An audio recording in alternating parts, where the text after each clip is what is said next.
Denizlerge közler talınır.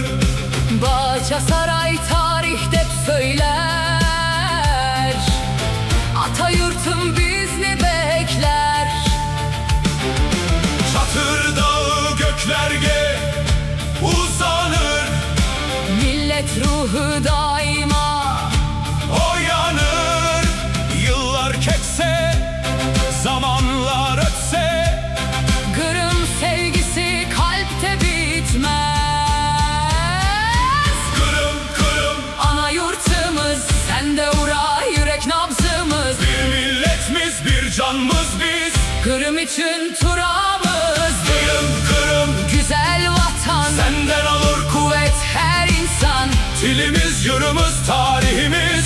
Ebedi yaşar milletimiz.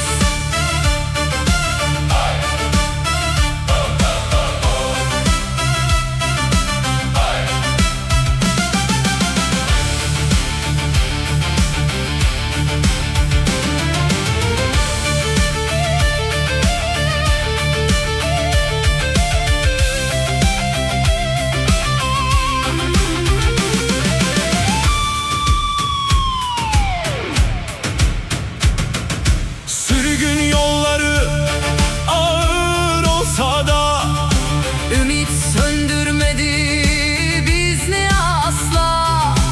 ana dilde yırlar söylene. Kırmadı nesilden kele. Dağlar bağlar sahiller güzel. Yüreklerde yanar bir emel. Birlik olup yarına bakamız. Kırım için yola çıkamız. Kırım Kırım Ana yurtımız, senle ura yürek nabzımız. bir milletmiz, bir canımız biz. Kırım için turamız. Kırım Kırım Güzel vatan, senden alır kuvvet her insan. dilimiz, yurumuz, tarihimiz. Ebedi yaşar milletimiz.